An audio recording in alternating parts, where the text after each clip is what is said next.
name is Micah. I'm a PhD candidate at the Harvard Kennedy School, and I am here to talk to you a bit about the Health and Happiness Study. And we're aiming to be sort of the first global research study using surveys, smartphones, and smartwatches to try to track well-being in daily life. So I'm here to talk a little bit about what we might be able to learn from these new technologies, from smartphones, from smartwatches, that can not only help us understand well-being, but also hopefully help us improve well-being. But most of the study is going to rely on sort of surveying people on a regular basis. So I want to give you a feel for the kinds of things that we're actually doing.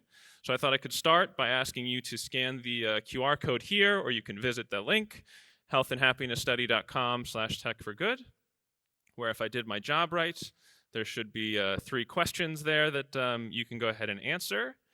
And as you're answering them, I'm sure some of you may have seen some of these questions before. Think a little bit about them. And then maybe later on today, refresh the page and we can show some results of how people are feeling today. But these sorts of questions, how satisfied are you with your life? How happy do you feel right now? How stressed do you feel right now? And a host of others, I want to try to make the case, and hopefully I'm speaking to a friendly audience, that these are really important questions, and maybe even more important than we often think. We can actually learn a lot about societies and how to actually improve the world. So I want to try to talk about 3 major themes. One is why measuring happiness matters not just for individuals, but also maybe for societies writ large. How technology can be used to advance the scientific study of happiness, and some insights of what we learned so far from the Health and Happiness Study. But to start with that first point of why happiness matters, I thought maybe a good way of jumping into that would be to talk about something that I think we can all agree does really matter, which is money, obviously, of course. We're going to start talking about money. So my background is a little bit in economics. I'm now doing a PhD in public policy. So I try to focus a lot on what governments can do to try to improve people's lives. And what governments have been doing for quite a while now is using sort of income and wealth statistics and also policies to try to improve people's lives, and for really good reason. But one obvious question is, all right, well, how is that translating gains in income, gains in wealth? How is that translating into gains in happiness? And I'm not the first person to ask this question. One of the first researchers to do so when we started collecting data on this about 40 or 50 years ago was Richard Easterlin. And he just started to kind of plot, okay, well, what if we look at increasing GDP growth over time and then average happiness across different societies? What do we see? And you start to see something that looks a little bit like this, where these lines here are showing you increases in economic growth, increases in income per capita over time, with the dots showing sort of average levels of happiness across different countries. It's been replicated many, many times and sort of kickstarted a whole field of happiness research in economics. Economists were not very thrilled when they started to see these graphs, and still are trying to figure them out. It still causes a lot of debate. But I think one key takeaway here is that at least in high-income societies and richer countries, if gains in income aren't producing as much gains in well-being as maybe they used to, then what can we really do to try to improve people's well-being as governments, as societies try to improve people's happiness? And I think one thing we can do, it seems to be a theme so far already in the presentations today, is like figure out what it is we're actually talking about here. What do we mean by happiness? What do we mean by well-being? And to have a little bit of a confession to make, that I don't love the term happiness. I generally do prefer the term well-being, even though it's called the Health and Happiness Study, because I think well-being as a concept is a little bit more holistic. That also seems to be something that Laura and others have talked about before. And I think maybe one of the simplest ways of describing this is how you feel about and throughout your life. So those 3 questions that you just answered a moment ago try to cover a little bit of both of these dimensions. So how you feel about your life is sort of a global evaluation of your life as a whole. Are you satisfied with your life? Do you have meaning and purpose in your life? Do you have close relationships? Whereas affect are sort of more describing your day-to-day moods and emotions, how you feel throughout your life. Are you happy? Are you stressed?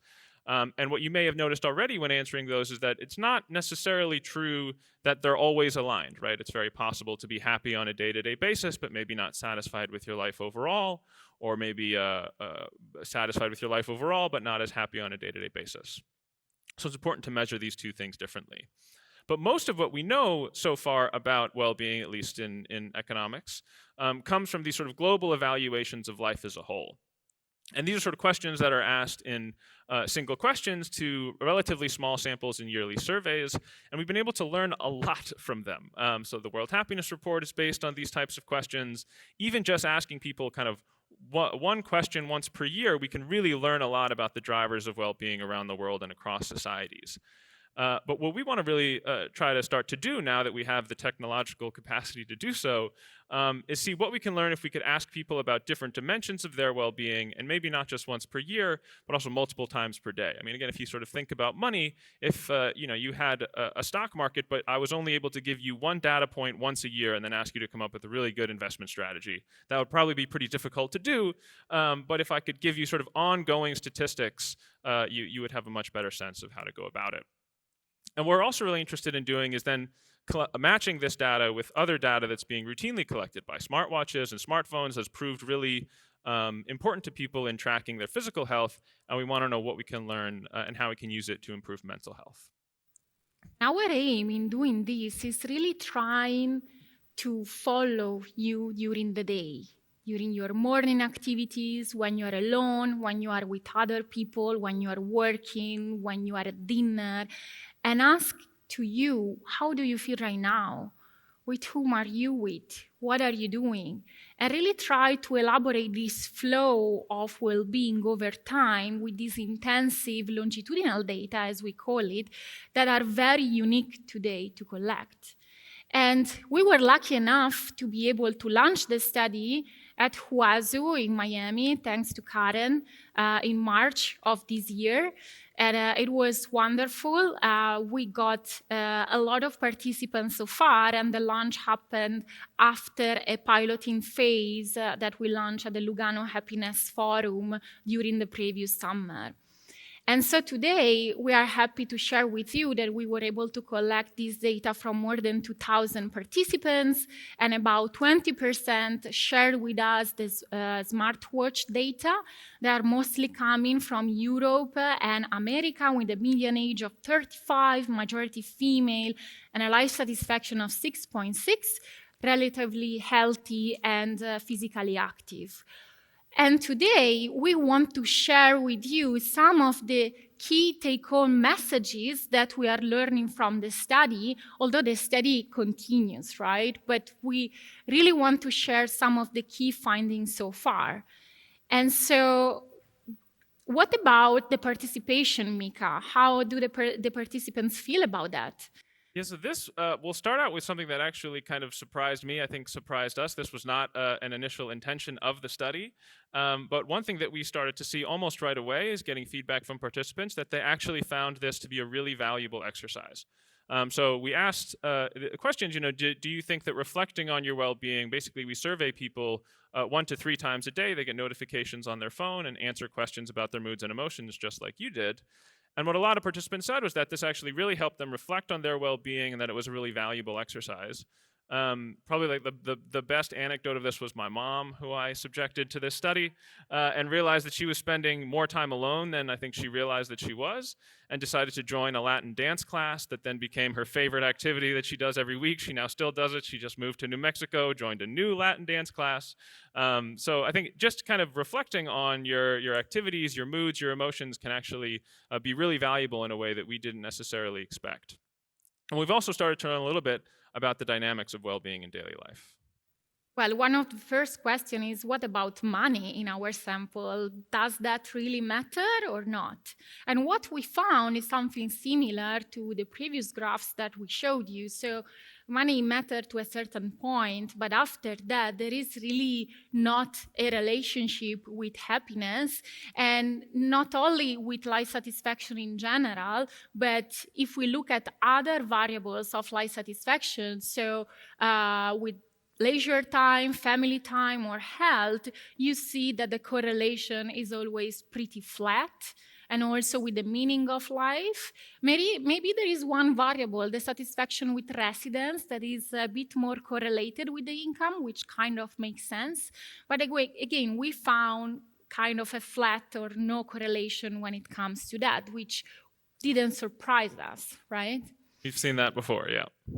And then, in addition to that, we also found quite interesting results and differences among different ages. So, for example, older participants in our sample, they tend to be more content with life than the younger ones. And for older, I'm saying from 55 years on, and younger between 18 and 34 years of age. So usually they are more content, and also they are less, they are more relaxed in general in life. And that also doesn't really surprise me, because if I remember to my grandmother who sadly passed away last summer, she was always the one trying to tell me, just try to be happy with what you have. It's not a big deal. Don't stress yourself out too much. And she was telling me that even though she didn't get even a high school degree, and I was trying to tell, the university life, and here at Harvard, we're very stressed out.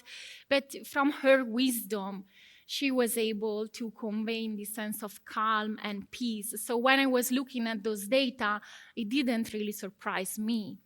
And so at the same time, when we think about the younger participants in our sample, they're also more stressed today. And I think the most interesting thing is that they also feel more lonely than the older ones, which is kind of interesting, because today we usually talk about older people living alone and feeling lonely, but in the end it's really about a perception, because in the end, younger people in our sample, and here we show you these graphs, it might be for you that the difference is not that much, but actually it is significant, because you need to think that behind that there are thousands of data points that we collected throughout the day. So they feel more lonely. And also, older participants, they tend to have more stable, positive emotions. So here you see plot what we call the standard deviation, so which is the level of variability in emotions that you can have during a day. Older participants, they tend to be more stable with their mood, which is a good thing. It's protective against a lot of mental health problems. While younger participants, they tend to be more variable, especially when it comes to negative emotions. So their mood changes faster. And we know this is also a risk factor for a lot of psychological issues. But besides that, we also looked at some activities. Yeah, so we presented a version of this slide actually at Wahasu in Miami when we had just collected pilot data from around, I think, about 100 people, now a little over 2,000. If anyone was there, do you remember what activity was most correlated with happiness? Anyone remember? You all failed the test. All right, well, back then, it was what we're all doing right now. It was actually cultural activities, proved to be the activity that was the most associated with happiness, which was a really nice slide to be able to present at a cultural activity. But now that we've collected data from more than 2,000 people, we can actually say with a little bit more confidence that it's still cultural activities. It is still, even after 2,000 people, still turns out that engaging in cultural activities proves to be the activity that's most associated with happiness. And I think that probably makes sense why. If you look at some of these others that are at the top, social activity, active leisure, creative eating, we'll be doing all of those today. So cultural activities really do combine a lot of activities that are really positive for our well-being. You'll see working, unfortunately, all the way down at the bottom of this list. The very lowest activity that people associate with happiness. And if you flip that and look at stress, working jumps all the way to the top, along with caregiving as well, proves to be one of the activities that's most associated with stress. And what we can also look at is sort of the social environment. So as in addition to asking what people are doing, we also are asking people who they're with. Well, we already talked a lot about the social environment this morning, and what we found was indeed that we feel happier when we are with friends, partner, children, and other people, and less happy when we are alone. And one thing to underline is that the quality of social relationships, as the longest study in history, the Harvard study of adult development showed, is protective for all-cause mortality. We know that, for example, loneliness and poor quality relationship is a risk factor for all-cause mortality more than alcohol drinking, more than cigarette smoking, more than air pollution, more than physical inactivity and obesity. So the quality of our relationships really matters a lot, again, for our health. And also when we think about stress, we feel more stress when we are in a work setting with colleagues. So even if we are among other people, we can still feel lonely. And when we are alone or with client, customers, or strangers. And again, we are less stressed when we are with friends and partners. But then we also collected data through smartwatches. And so we learned quite a few things, right, Micah? Yeah, so I think a lot of people who have smartwatches might already know that they can be really valuable in terms of tracking your sleep or your steps. What we wanted to know is, well, can they also be valuable in tracking your happiness, or at least predicting your happiness? What we're starting to see is that actually they can. So here you're seeing a graph within people over time. So these are the same people measured over time, and tracking their light sleep duration. So not their total sleep, but just this particular phase of sleep, this light sleep, not REM sleep or deep sleep. And actually, it turns out that that can be very predictive of how people feel, how relaxed people feel the next day. And whilst I think is somewhat intuitive, it's also really potentially impactful if we can sort of predict people's well-being in advance using data that's routinely being collected by smartphones and wearable devices. Might be a way that we could actually use tech for good to try to improve well-being and prevent mental health declines. What we also see is that being physically active proves to be, and this is again, physical activity as measured by your smartwatch, also proves to be quite predictive of happiness. And one of the most common ways of being physically active is steps, as we all know. That's one of the best things the smartwatches are for. So a pretty obvious question is, all right, well, how many steps should I take to be happy? What's the optimal step threshold for happiness? We've heard this number 10,000 steps thrown around a lot for various reasons. I'm not exactly sure where it comes from, but that seems to be a benchmark goal for a lot of people. So we wanted to see, okay, well, if we look at how many steps people are taking and plot that against happiness, what would be the optimal threshold for happiness? And as it turns out, good news is that it's a lot less than 10,000 steps. So what we see is that actually sort of around 5,000 steps, if you map people's overall happiness and how many steps they take, up to 5,000, you see these steady increases in happiness. And then after that, it sort of stops to matter quite as much and even maybe starts to decrease. What's interesting, though, is that we don't see the same thing for sadness. So I mentioned before that, measuring these different emotions are actually, they're not the same thing. We should look at them separately and distinctly. What we see is actually declines in sadness all the way up to around 10,000 steps. So depending on what your goals are, if you want to feel happy or you don't want to be sad, you might want to take different kinds of steps. This is still obviously very preliminary, but I think it's really interesting that already we can start to see ways of asking these questions. If we're interested in not just physical health, but in mental health, then that can sort of lead us to different behaviors and different ways of going about our lives.